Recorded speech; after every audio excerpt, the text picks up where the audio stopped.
baru kita bisa masuk ke materi berikutnya. Saudara, akhir zaman yang ditandai dengan munculnya Dajjal ya, adalah sebuah petanda yang memang Rasulullah SAW sudah sampaikan. Dajjal yang dimaksud ada dua pendapat.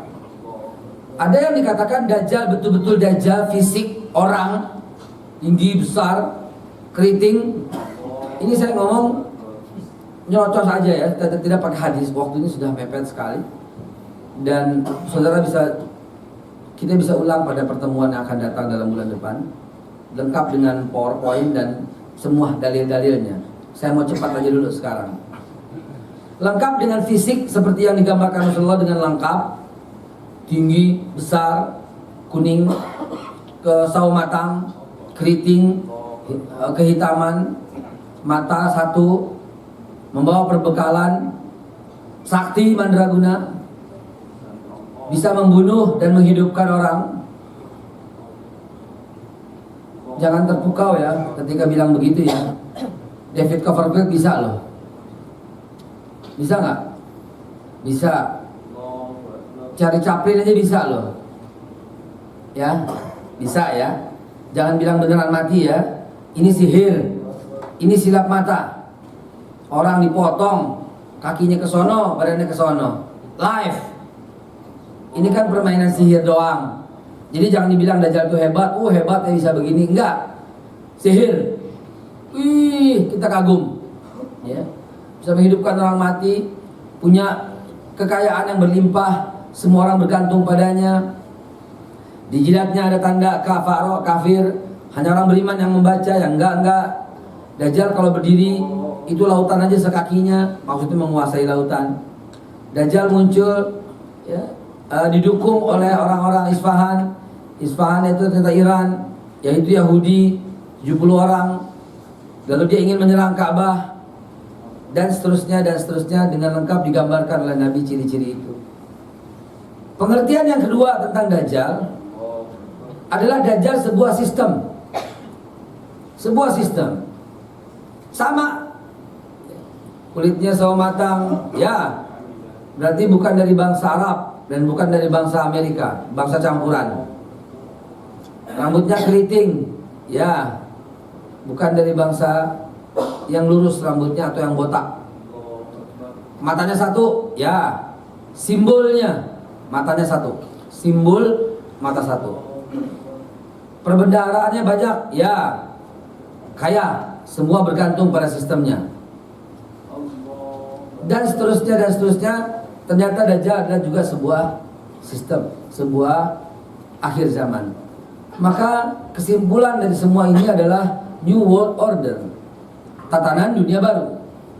Dan New World Order, tatanan dunia baru ini diproklamirkan oleh sebuah gerakan, di sebuah gerakan yang berumur paling tua di dunia.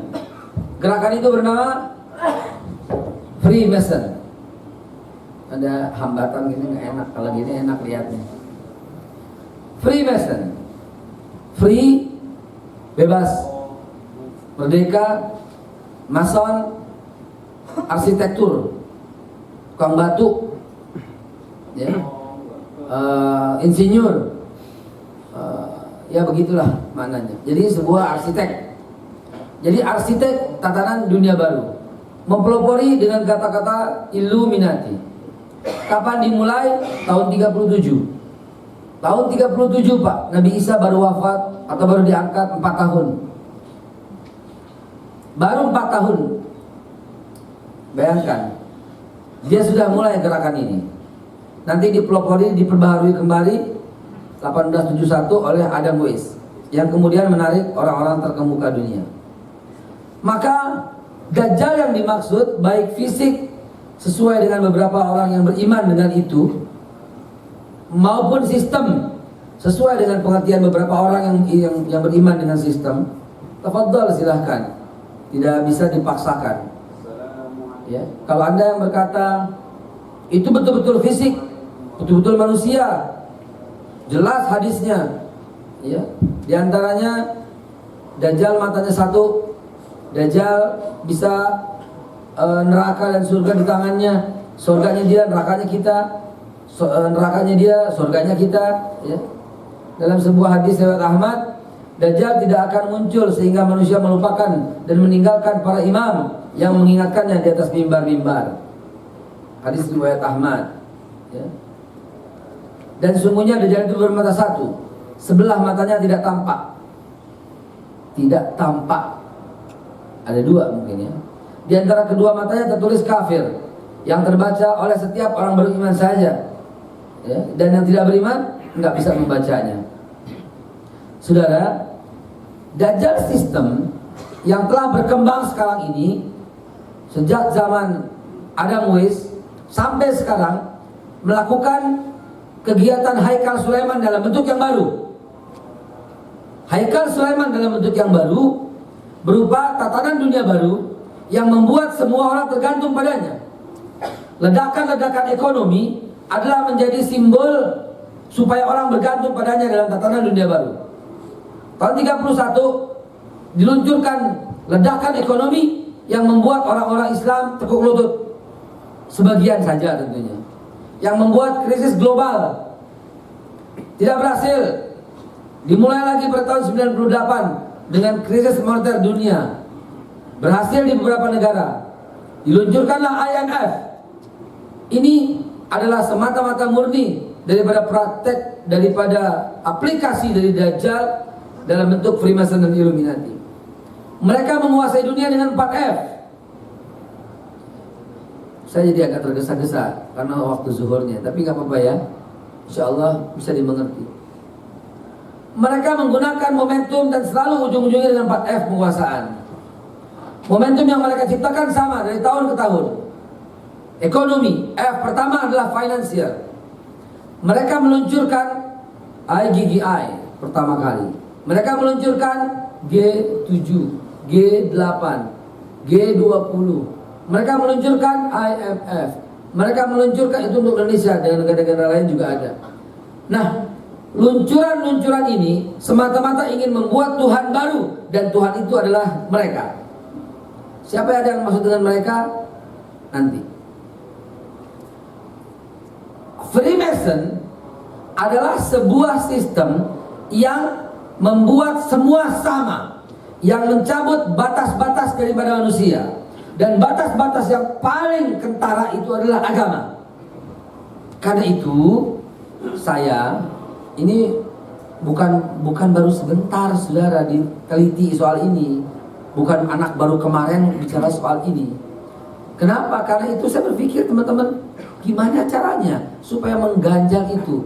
Maka konsep agama samawi adalah konsep yang dilemparkan oleh sistem Illuminati ini. Semua agama sama, nggak ada bedanya. Semua agama baik, semua agama sama. Kalau mulai maksa itu HAM sebagai senjatanya. Kalau mulai memaksa atau menghambat atau mengatakan yang benar, HAM. Ya. Diangkatnya sekat-sekat antar manusia dari sisi agama membuat semua orang tunduk dengan agama yang dia ciptakan. Agama yang dia ciptakan adalah agama moral. Agama yang dia ciptakan adalah agama budi pekerti, yang diletakkan lebih tinggi dari semuanya. Dan budi pekerti ini sanggup mengelola negara. Dan ayat suci harus berada di bawahnya. Itu sebabnya di semua negara disampaikan kata-kata bahwa ayat-ayat konstitusi lebih tinggi daripada ayat suci, apapun ayat sucinya. Konsep inilah yang dijual ke beberapa negara dan laku keras, terutama negara yang majemuk seperti Indonesia dan lebih condong kepada nasionalis seperti Indonesia. Maka serta-merta ditelan bulat-bulat paham samawi itu. Nah kita ya. Waktu itu saya sepakat dengan para pengurus, ayo kita sikat, kita hatam dulu soal agama ini. Maka tidak ada agama samawi menjadi bahan utama kita waktu itu. Tidak ada agama samawi.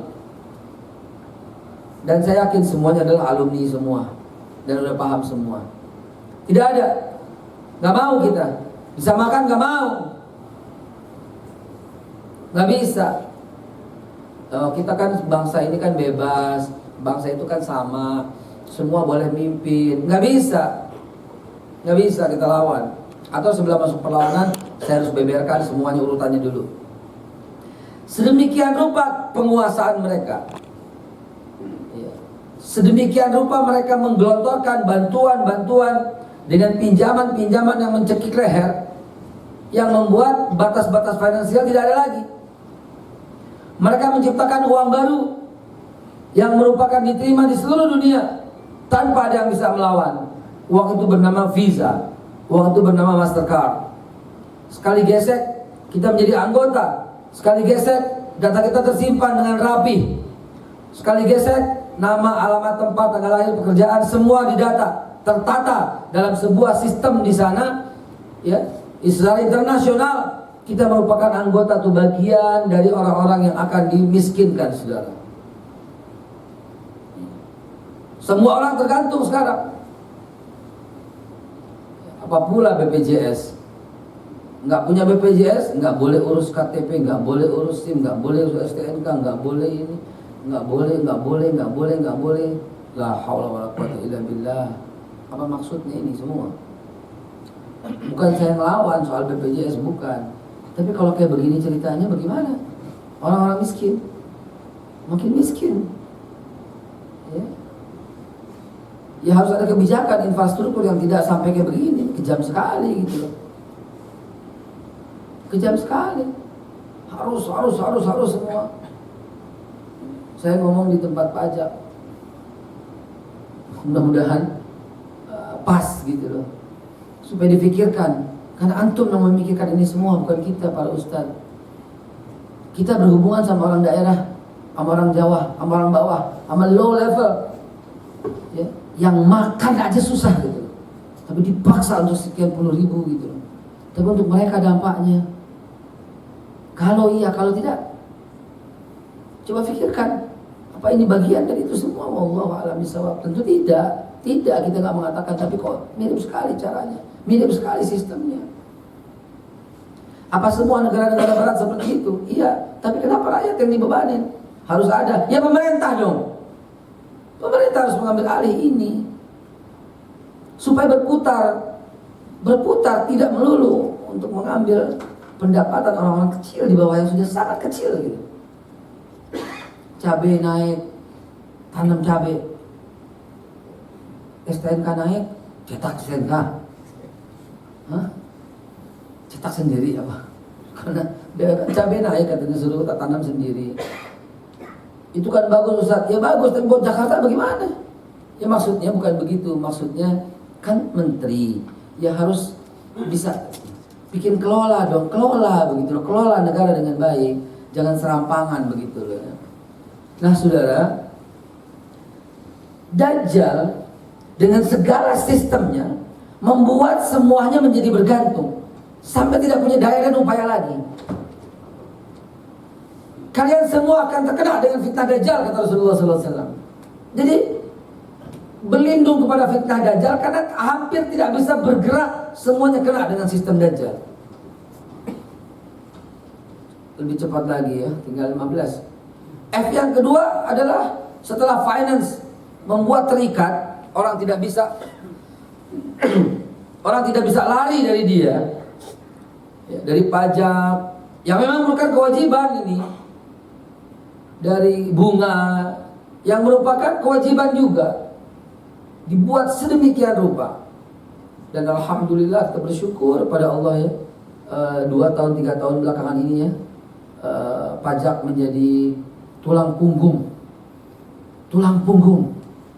apalagi ketika sumber daya alam sudah tidak bisa lagi menopang kehidupan. Tulang punggung. Amnesti yang terjadi berapa persen sekarang? Dari target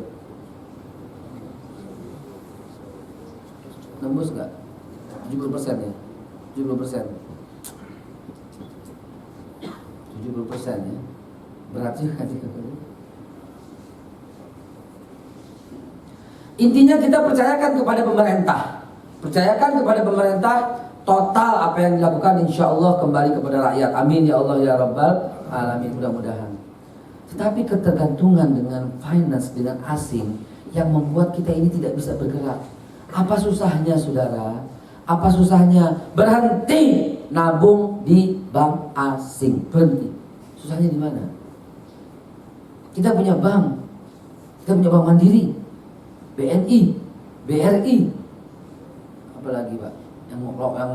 Yang semuanya milik Indonesia. BTN. Bukopin enggak. Tapi mayoritas kami BCA ya. Mayoritas kenapa BCA ya Pak ya? Mandiri Pak. Mandiri. BCA masih menang dalam jumlah nasabah. Kenapa ya?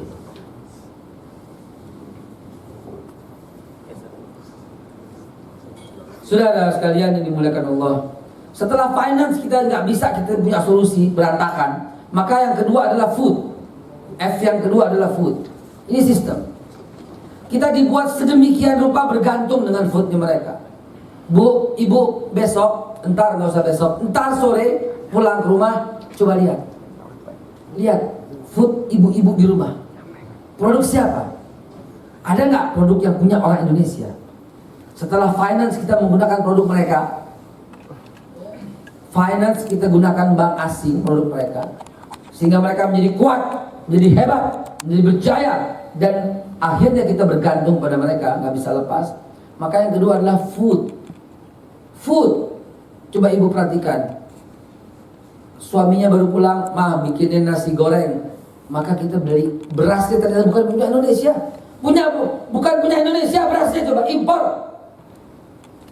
Negeri agraris. Dahulu beras kita dijual di semua negara. Swasembada, bukan swasembada lagi, berlebihan, ekspor. Thailand makan beras dari kita, saudara. Seluruh orang Malaysia makan beras Indonesia. Singapura apalagi, Bangkok, Brunei, surplus. Sampai diekspor ke Timur Tengah beras kita. Sekarang ada apa ya dengan itu? Kok bisa begitu? Pupuknya petani gagal. Siapa yang punya pupuk ya? Diganti dengan tablet. Siapa yang ganti ya? Panen setahun 3 kali, 2 kali, tinggal sekali. Udah sekali banyak yang gagal lagi. Kenapa ya bisa begini ya? Nggak ada selidiki itu. Nggak ada selidiki. Dulu kita makan jeruk Medan, saudara, jeruk Pontianak. Sekarang jeruk Cina. Dulu kita makan apel Malang, saudara. Sekarang apel Washington. Israel yang nggak punya hubungan diplomatik sama Indonesia, buah-buahnya masuk di total. Lihat, saksikan sendiri, foto sendiri. Kemarin kami foto soalnya. Produk of Israel. Di buah segar, di food apalagi. Saya baru pulang dari Lampung. Singkong, saudara. Nggak ada lagi di Lampung kecuali impor. Singkong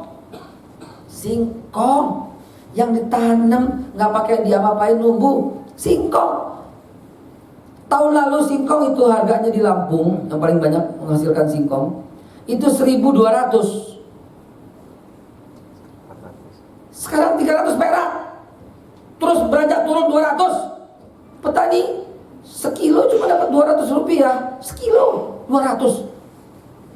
Saudara, di Jakarta kencing aja 1.000. Betul nggak? 2.000 ya.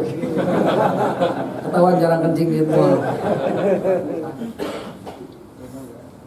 Bagaimana otak kita bisa terima gitu loh, barang makanan yang bisa diolah sedemikian rupa, 1 kilo cuma dihargain 300 perak.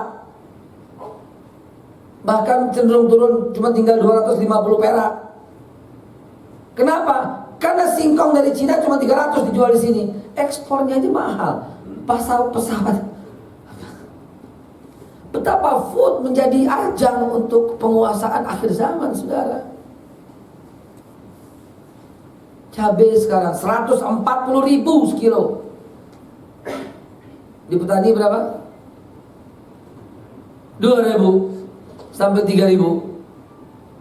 Di Jakarta, di kota berapa? 140.000. Ada apa ini? Masa kita mau makan cabai palsu? Jangan makan cabai gitu. Bukan solusi seperti itu. Dan ya Allah, apa yang ibu saya bilang tadi, ibu suaminya pulang makan nasi goreng. Coba lihat, berasnya bukan beras kita. Telurnya impor, Bu, dari Cina. Telur palsu. Telur palsu, coba bayangkan. Bukan ayam. Kan banyak beredar kan waktu itu. Biar enak pakai kecap. Kecapnya Bango, Unilever, 98% milik asing. Jadi nasi goreng yang ada di depan kita aja sudah bagian daripada globalisasi. La haula wala quwata illa billah. Yang ketiga, lebih cepat lagi, freedom. Ini jualan Illuminati ya. Financial, food, freedom. Freedom apa? Freedom seksual dan freedom human right. Kebebasan dengan atas nama hak asasi manusia dan kebebasan seksual. Hak LGBT, legitimasi. Hak orang itu nggak boleh dilawan, nggak boleh dikata-katain. Yang kata-katain berarti sara, yang kata-katain berarti HAM, yang kata-katain berarti nggak mengerti tentang pluralisme, yang kata-katain berarti tidak mengerti soal nasionalisme. Apa hubungannya LGBT sama pluralisme sama kebinekaan? Pawai kebinekaan yang diisi dengan para gay, para lesbian, apa hubungannya? Dan ternyata laku sekali jualan seperti ini. Bahkan PBB ikut andil dalam memberikan budget untuk gay dan lesbian. F yang terakhir, tinggal 5 menit. F yang terakhir adalah fashion. Fashion. Mereka menjual financial system, mereka menjual food, mereka menjual freedom, dan mereka menjual fashion. Inilah 4F yang merupakan biang keladi Dajjal akhir zaman. Bagaimana kita bisa tidak terlibat dengan keempat F ini? Bahkan setoran ONH aja melalui bunga bank. Nggak ada bunganya Ustadz, ya hadiah. Apa bedanya? Ya. Jadi saudara, apa yang Rasulullah sampaikan dengan maha cerdas sekali Rasulullah SAW, bahwa akhir zaman akan ada Dajjal. Dia bermata satu. Apakah simbolnya yang mata satu, atau memang dia manusia dengan satu mata gitu loh. Tapi kalau manusia satu mata bukan termasuk miharja, ya. Apaan tuh? Kan gini, apa? Nggak termasuk itu tentunya ya. Simbol mata satu ini ya, menjadi tanda dalam subconscious mind, diputar di hampir semua televisi. Acara-acara menjadi kental sekali simbol mata satu. Sekarang-sekarang, sebelumnya tidak. Film-film karton menjadi kental sekali dengan simbol mata satu. TAP MPRS nomor 25 tahun 66, Soekarno pernah melarang segala macam penggunaan simbol-simbol itu. Pernah melarang Freemason di Indonesia. Dan berlangsung terus, nggak ada yang berani menggunakan simbol mata itu. Sampai kemudian Gus Dur mencabut ketetapan TAP MPRS zaman Bung Karno dan membolehkan Freemason di Indonesia. Ya, Presiden Abdurrahman Wahid yang membolehkan. Sejak pembolehan itulah, maka tarekat Mason, Freemason menjadi berkembang, menjadi kuat, menjadi nyata ada di antara kita semua. Maka kita tidak bisa lagi melarangnya. Kenapa? Karena enggak, undang-undang udah membolehkan. Kelihatannya enggak ada, Ustadz. Bukalah mata baik-baik. Ada banyak di antara kita. Ada banyak di antara kita dengan cara tidak menyebutkan Freemason, tapi dia menjual HAM, dia menjual LGBT, dia menjual busana, dia menjual makanan. Di sebelah rumah bapak-bapak itu ada dengan jaringan gerai-gerai martnya itu, yang membuat semua orang tidak bisa berpaling kecuali belanja darinya. Ini lebih murah. Apa lebih murah? Cuma selisih 62 rupiah. Emang dikembaliin? Ini kembaliin 62 gitu? Kagak. Dia pakai harga 17.345. 5 perak buat apa? Emang dikembaliin? Kan kagak. Kita bandingin sama warung Bu Haji di sebelah. Akhirnya kita nggak belanja di Pak Haji, nggak belanja di Bu Haji. Lama-lama bangkrut, selesai gulung tikar. Dekat rumah ada industri roti. Dulu berjaya. Keluar tuh 50-an gerobak tuh roti keluar tuh ke Condet, ke Tanjung Sanyang, ke Kalibata. Keluar tuh semua. Sekarang nggak ada lagi karena semua belanja sari roti. Alhamdulillah, Allah kasih pelajaran sedikit aja buat kita. Allah kasih pelajaran, itu loh jahatnya mereka, gitu kan? Kita nggak belanja, gitu kan? Mestinya kan? Dan ternyata ketika kita nggak belanja, tumbuh ini warung roti, pabrik roti yang bangkrut, tumbuh lagi. Ini baru kembali ekonomi umat. Rasulullah SAW tinggal 5 menit solusinya. Tergesa-gesa nih kalau uzurnya lewat, tapi harus masuk pada solusi. Jangan cerita doang Ustadz, finansial kayak begitu, food kayak begitu, freedom kayak begitu, dan fashion kayak begitu. Solusinya gimana? Satu doang, satu aja kata Nabi beres. Nabi Muhammad dengan maha cerdasnya, satu potong kata-katanya dicantumkan dalam hadis Bukhari dan Muslim. La tusahib illa mu'min wala ta'kul illa muttaqin. Titik, segitu doang hadis Nabi. Jangan kalian menyerahkan masa depanmu dengan orang selain kecuali bersama orang mukmin. Dan jangan kalian memakan makanan kecuali kalian tahu itu dibuat oleh orang yang bertakwa. Beres? Beres. Kalau kompak, semua orang mempercayakan kepemimpinan kepada orang yang mukmin muttaqin, beres saudara. Beres. La tusahib illa mu'min. Jangan kau ambil sahabat-sahabatmu itu. Ini bukan sekedar friend, bukan sekedar wali, tapi betul-betul ashab illa mu'min. Kecuali kau tahu dia orang beriman sekali. Orang beriman subuhnya di masjid. Orang beriman pasti kata-katanya baik. Orang beriman pasti jujur. Orang beriman pasti tidak khianat. Orang beriman pasti tidak mau makan riba. Yang itu yang kita pegang. Itu Al-Maidah 55, innama hanya saja waliyukumullah war rasul wallazina amanu. Jadikan ini. Beriman enggak jadi. Apalagi Ahok. Beriman enggak? Kafir kepada Allah dan Nabi Muhammad. Ada yang pro, membuat perjuangan tidak bisa mulus. Ada yang pro dengan dia. Orang beriman tidak. Udah pasti. Demi Allah saya bersumpah, demi Allah 2 kali, demi Allah 3 kali, tidak beriman orang-orang yang memilih orang kafir sebagai pemimpinnya. Titik. Tidak beriman. Demi Allah 3 kali saya bersumpah. Tentu kecelakaan bagi saya apabila perkataan itu salah. Kok Ustaz berani banget? Iya. Ustaz berani? Iya. Saya berani. Orang saya mengatakan sesuai dengan Quran.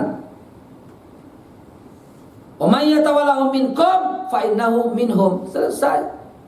Siapa yang memilihnya sebagai pemimpin, orang itu termasuk golongannya. Udah. Praktekin Nabi bukan? Nabi praktekin.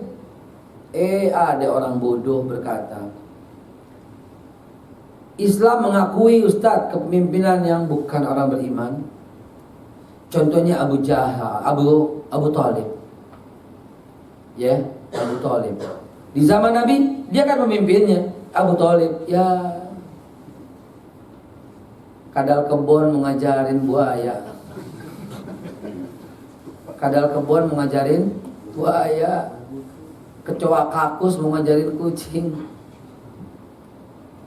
Abu Thalib bukan pemimpin. Satu pemimpinnya Abu Sufyan. Kafir juga Ustadz, iya kan mau lurusin pendapat loh.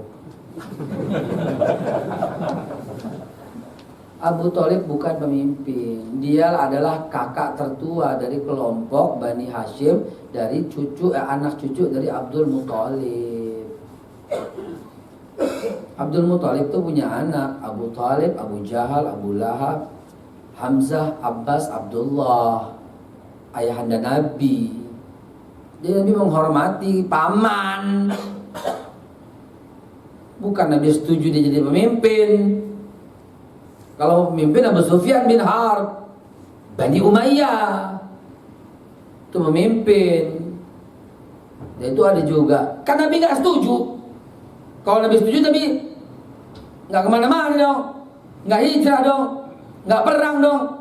Gimana otak ente? Gitu kita bilang. Kalau Nabi cuma ajarin akhlak, kira-kira diusir gak orang Mekah? Diusir gak? Kalau Nabi cuma ajarin akhlakul karimah, diusir gak? Paham sejarah dong, kenapa Nabi diusir? Sebelum sampai 40 Nabi dicintai? Sangat. Apa yang diajarkan selama 40 tahun? Akhlakul karimah, berhidup dengan bertetangga, memelihara anak yatim, menghormati orang miskin, memberi makan orang miskin, menghormati tetangga. Disukai gak? Disukai. Disukai bisa-bisa sama semua orang. Calon pemimpin umat masa depan Muhammad bin Abdullah. Sepakat semuanya. Setelah ini Rasulullah yang pimpin. Sepakat. Nggak ada lagi yang beda pendapat. Bahkan untuk memindahkan Hajar Aswad dipilih Nabi Muhammad. Muhammad bin Abdullah. Oke, belum jadi Nabi. Dipilih beliau. Mendamaikan peperangan beliau menitipkan barang dagangan di rumahnya. Bangkit pertama di dunia, tidak satupun orang Quraisy yang tidak pernah berhubungan uang dengan Muhammad SAW. Tak satupun mereka yang tidak pernah menitipkan uang, barang, atau meminjam atau meminta uang daripada Nabi Muhammad. Saking kaya rayanya ini manusia. Dicintai. Lah kok jadi musuhan? Karena dia mengajarkan sistem. Dia mengajarkan sistem La ilaha illallah. Ini mengganggu mereka.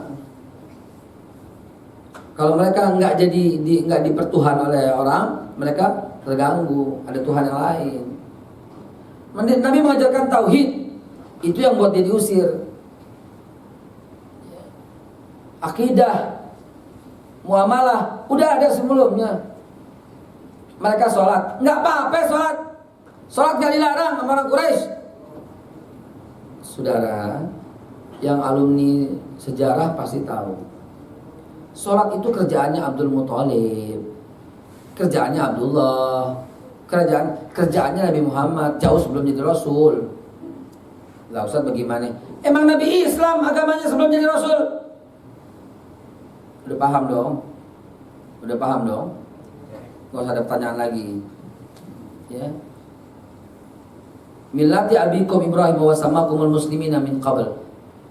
Nabi itu Islam dari masih muda. Kami mengikuti agama Ibrahim. Ya.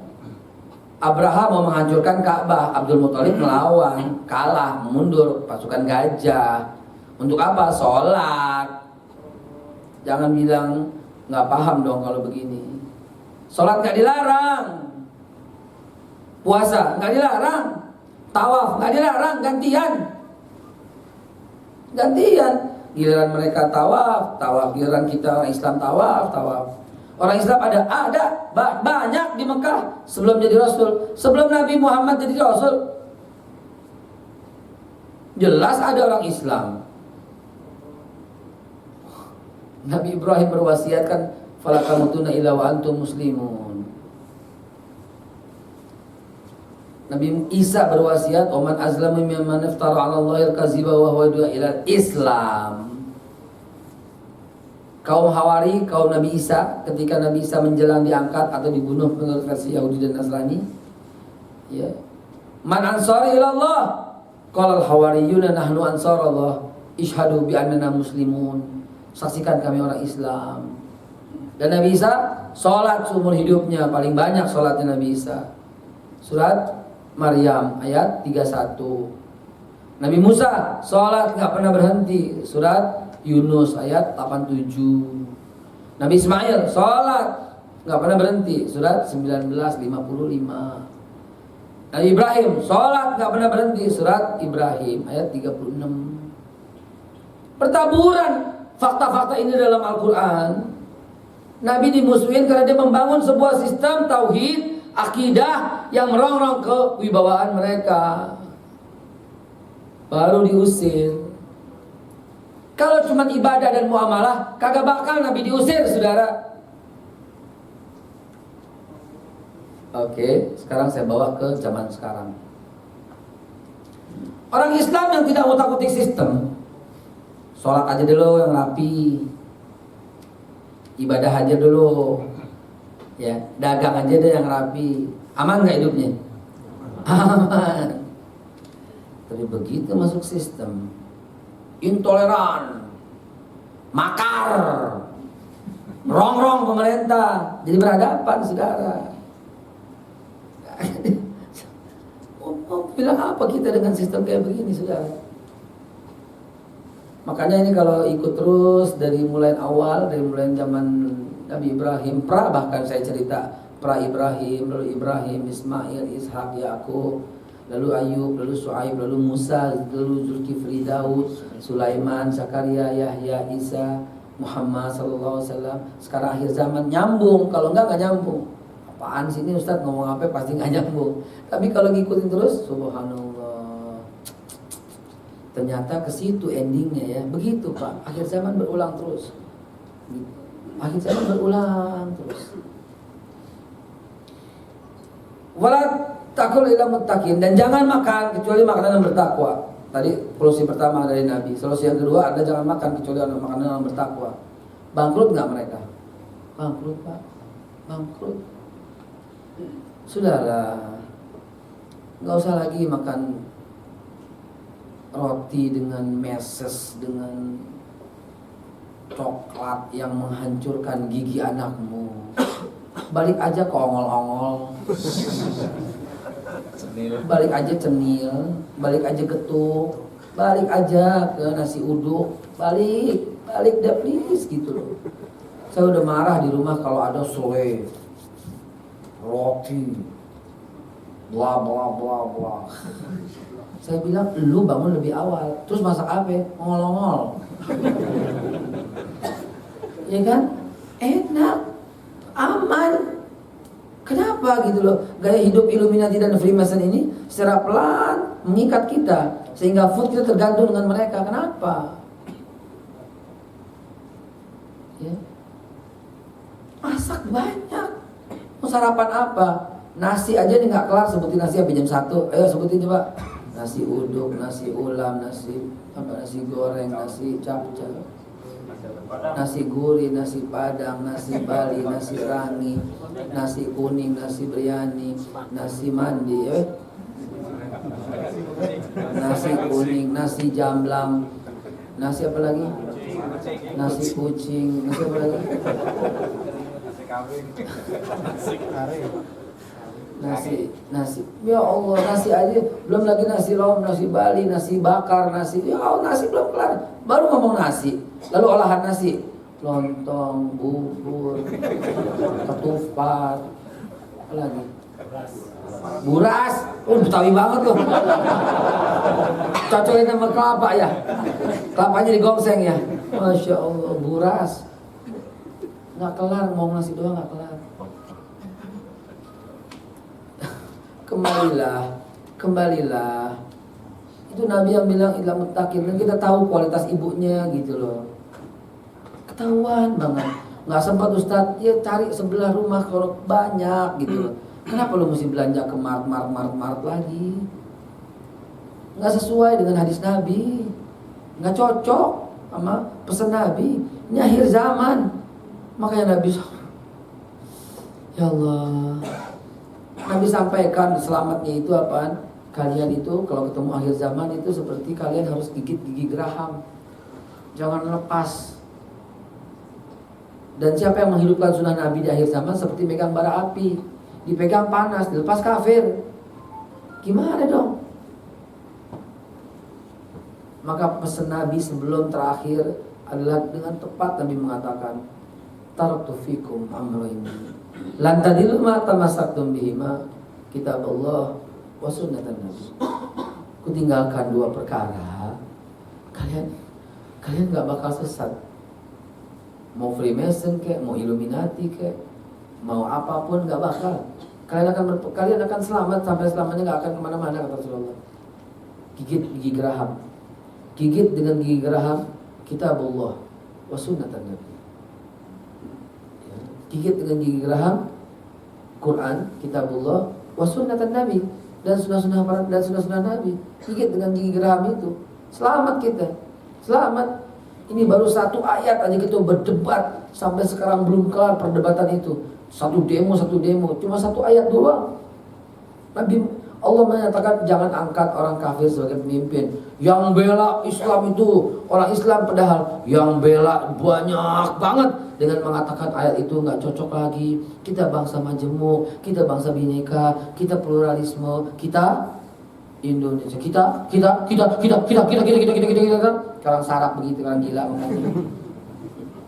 Dibela terus-terusan. Saudara, innalillahi wa inna ilaihi raji'un. Insyaallah pekan depan, bulan depan kita lanjutkan Freemason, Illuminati, mata satu, Dajjal, simbolnya, jangka, penggaris, dan apa implikasi yang berada di belakangnya dia, apa, siapa, di mana rapatnya, di mana meetingnya, kita beberkan. Kalau ngomong doang ntar disangka ngomong doang. Kita beberkan dengan fakta yang akurat, insya Allah. Kalau nggak dibunuh di jalanan. Akhirnya kita tutup dengan kafaratul majelis. Subhanakallahumma wa bihamdika asyhadu an la ilaha illa anta astaghfiruka wa atubu ilaik. Hasbunallahu wa ni'mal wakil, ni'mal maula wa ni'man nasir, wala haula wala quwwata illa billah. A'udzu bikalimatillahi tamma min syarri ma khalaq. Bismillahirrahmanirrahim. Syai'an fil ardi wa fis samaa'i was samiul alim. Aqulu qouli hadza subhanakallah bihamdika wa bihamdika asyhadu an la ilaha illa anta Allah la ilaha illa anta ahadus samad lam yalid wa lam yulad wa lam yakul lahu kufuwan ahad. Subhanarabbika rabbil izzati amma yasifun wa salamun alal mursalin walhamdulillahi rabbil alamin. Assalamualaikum warahmatullahi wabarakatuh.